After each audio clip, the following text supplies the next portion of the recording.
Let's look at life coaching as the act of empowerment. You are giving someone the ability to be empowered, to have the ability to do what they want. So what I like to do is, rather than creating a crutch that someone's going to need to use forever, meaning you are the crutch for them, and if you go away, then everything crumbles. Rather than setting up a situation like that, what I'd like to see you do is to set up a situation in which they are empowered by what you do, but they're learning to do it for themselves, because they're really not, in most cases, going to want to keep you on the payroll forever.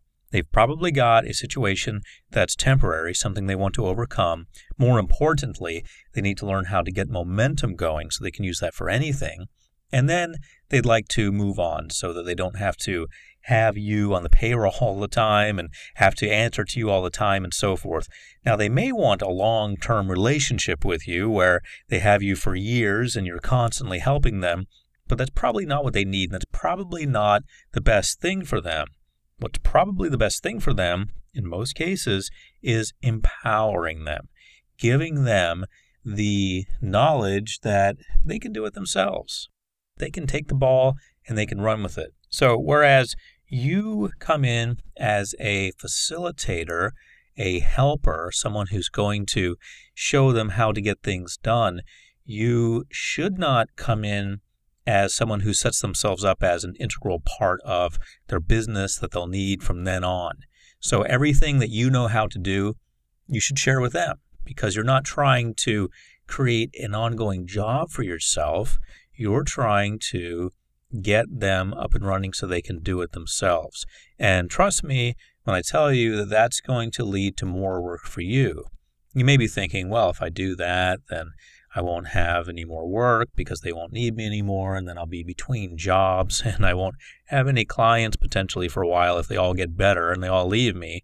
Well, that's what's actually going to pay your bills in the long run. The ability to get people up and running, the ability to help them, to get them moving forward is going to pay off, because other people are going to see that. And they're going to say, hey, wait a minute. So-and-so helped him. So-and-so helped her. I want to hire so-and-so. I want to have them on my team, even if it's just temporary. So you get more and more clients, and you can raise your rates eventually. Once you get a reputation as someone who gets the job done, who actually helps people, you can raise your rate. So your job is to empower them. Okay, so the goal is to expand people's awareness through powerful and thought-provoking questioning technologies. You need to challenge them. You are going to ask them a series of questions. For example, the first questions are very easy. What is it you hired me for? What do you want to do? Where are we going? What's the purpose of all this? Why are we here? Why are we working together? So the questions start out pretty easy, but then they get a little more challenging. You have to be on your toes to ask thought-provoking questions. And I'm going to get into more detail about that, but realize that the questions you're asking aren't just a series of questions, such as, what do you want to work on today? Or what did you do? Did you do your homework? Or anything like that.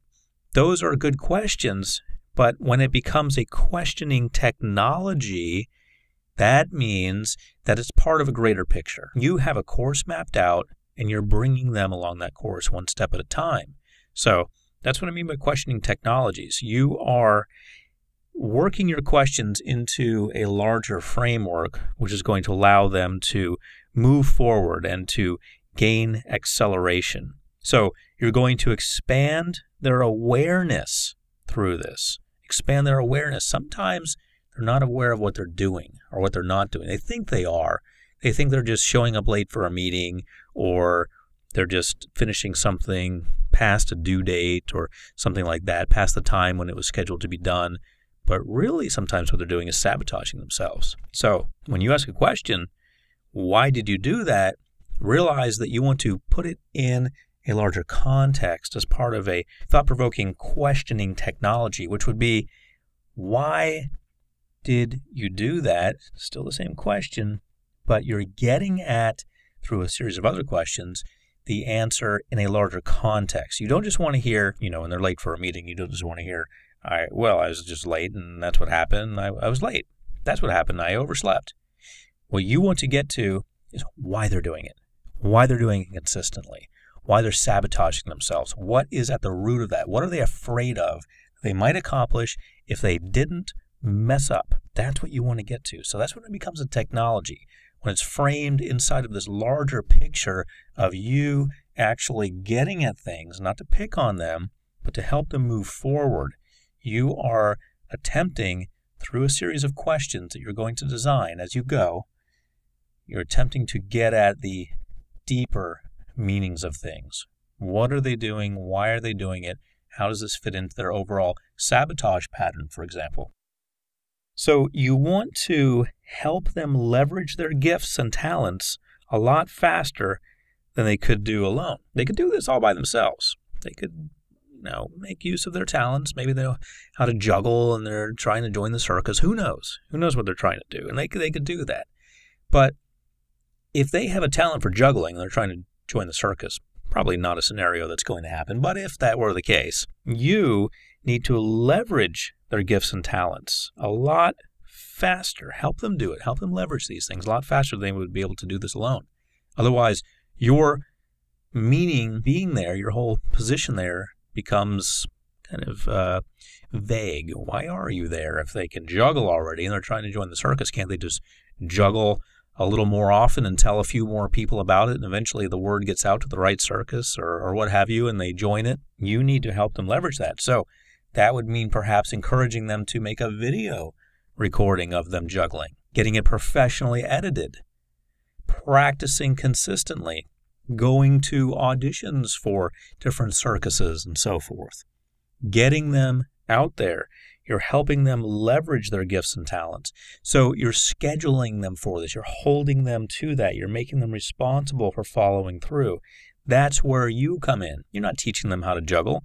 You're not creating a circus. You're putting the two together. You've got a juggler and you've got a circus. And your job is to help them leverage what they already have so they can get to the circus faster than they would have alone. Just practicing once a week, not really telling anyone about it, not really making a video about it, not really promoting themselves, not making a business card, not making a business plan, and so forth. So when you help them leverage what they already have, you help them move forward a lot more quickly. Now, the most important part about this sentence is that you're not creating anything. If they already have these gifts and these talents, you don't need to create that. Sometimes you will need to create things. Sometimes you're going to have to get them trained in certain things that they don't know so that they can move forward. But in most cases, they're going to have some abilities. They're just not using them the right way. I remember when a company in New York discovered me, and I was a hypnotherapist, and I had some recordings, and I was selling them. This company in New York took the talents I had, the abilities I had, showed me how to leverage them, showed me how to reach more people. Same effort on my part, different marketing plan, different approach. So they took what I had and they did something with it. That's what you'll be doing in many cases. So as a life coach, you will develop the skill to unlock the power of others. Think about that. You're going to unlock it. Doesn't mean you're going to create a skill. It just means you're going to unlock it. Now, sometimes they're going to need to develop new skills, as I've said. And sometimes they're going to need to enhance existing skills. If they're playing piano, they may need to practice more often. My father always said, practice, practice, practice. Whatever you do, practice. Practice the basics. Always go back to the basics. Always practice them. That's how you get better. And you can build from there. You always must at least practice the basics. So getting back to my main point, you need to help them develop the skill to unlock their own powers. You are going to develop your own skill to unlock their powers, and you're also going to help them. To look at this at the next level now, you're going to help them to develop that skill to unlock their own power. That's for the future. So initially, you're going to unlock their power, but you're also going to teach them how to use those keys, how to unlock those powers down the road. because you're not always going to be there, or at least you shouldn't. You shouldn't be setting it up that way. You shouldn't be setting it up as, well, we could go to the next level, you and I, but you're going to have to pay me for another year.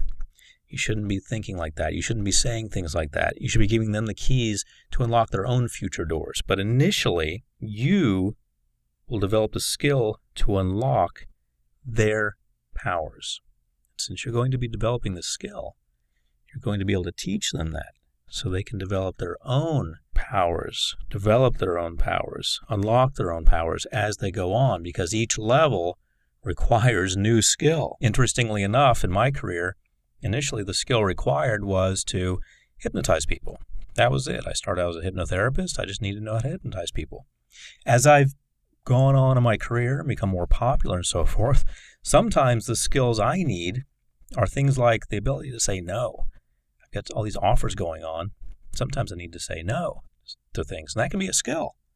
And that's a skill I didn't expect to have to learn because I used to say yes to everything.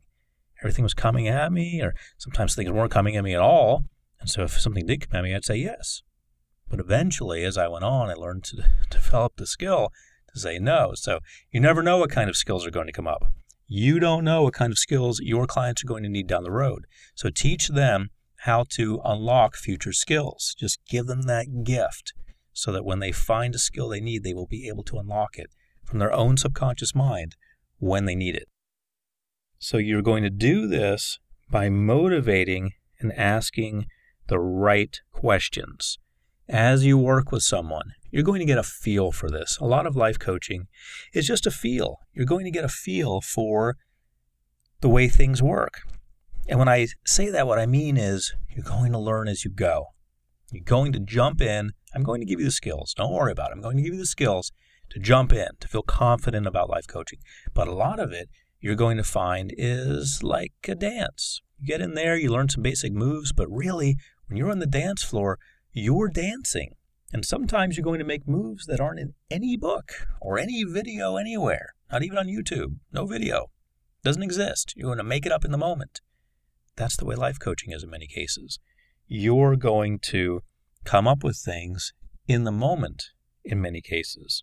So, realize that one of the things you're going to do is to unlock the power of others by motivating and asking the right questions. You're going to find yourself doing those two things a lot. You're going to be a cheerleader. You're going to be there for them. You're going to pick up the pieces. When everything falls apart, that's your job. You're going to be motivating them. They're going to say, no, I can't. It's not going to work. This will never happen. Your job is to say, yes, it will. I'll see you tomorrow at 9 a.m. It's going to happen. So a lot of your job is to kick people in the pants, motivate them, keep them moving. Another big part of your job is to help them keep unlocking those powers by asking the right questions. For example, if something's not working for them, what do? You start asking questions, but not just any questions. First of all, you figure out what the goal is. Because maybe what they're doing that's not working isn't even necessary for the goal. Maybe they think it is, but it's not. So you ask what the goal is. Always a great place to start. But then you want to start asking them more questions. Okay, what could you have done differently? What did you do that didn't quite work out that you could have done differently? Why didn't you do it? How can we plan so that next time you will do it? Questions along those lines. Those are the right questions. But the right questions don't come from a list. They don't come from a list of the right questions. Situation A14B9. Okay, here are the questions for that. It doesn't work that way. It's a dance, and you're out there on the dance floor. The questions are going to come to you, but you need to be aware of what's going on. And what's going on is that you're helping this person move toward the goal. That's always your goal, help them move toward the goal. The questions should be guided by the greater picture and your desire to help them move toward the goal. You also want to help promote self-awareness. If you can get someone to be self-aware, you can do so much. Think about something like a sabotage pattern. People have sabotage patterns. They get in their own way. They mess themselves up. They stop themselves. They hurt themselves. They hurt their careers. They do all kinds of things Because they're not self-aware. They don't realize what's going on. They don't realize they're standing in their own way. They don't realize that they're sabotaging themselves consistently. I talk about sabotage a lot because you're going to run into it a lot. You're going to see it a lot. If I were training you to be a heart surgeon, I would talk about things related to clogged arteries a lot because I would know that you're going to see it a lot. You're going to see a lot of clogged arteries as a heart surgeon. Well, as a life coach, you're going to see a lot of sabotage. Sort of similar. People clog their arteries. They slow their flow. They back themselves up. And they don't even realize they're doing it in many cases, just like with arteries clogging. They just think they're eating and living their lives. Actually, they're eating the wrong things, clogging their arteries. Well, sometimes people make steps that aren't the right steps for them. They don't even realize it. They don't realize that they're clogging their arteries, clogging the arteries of their lives, things that could flow smoothly, things that could move them from point A to point B nicely and easily. They don't do. Or they, quote unquote, forget. When actually there's just sabotage patterns.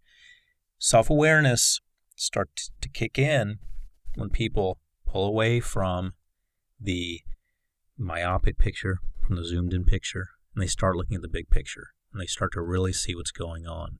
And they start to see everything that's taking place and how it's affecting everything else. That's where self-awareness begins.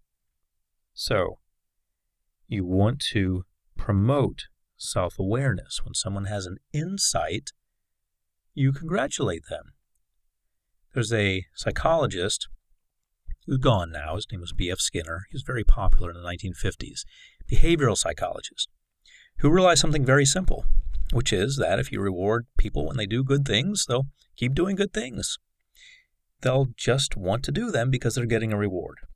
When someone is self-aware, when someone does something or says something that shows that they have insight into what's going on, and they're one of your clients, you should reward them somehow. The reward system is different for everyone. Some people like praise.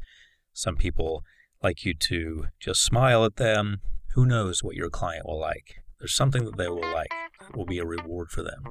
So you want to help promote self-awareness. Anytime they have an insight to something they're doing, reward that and promote self-awareness.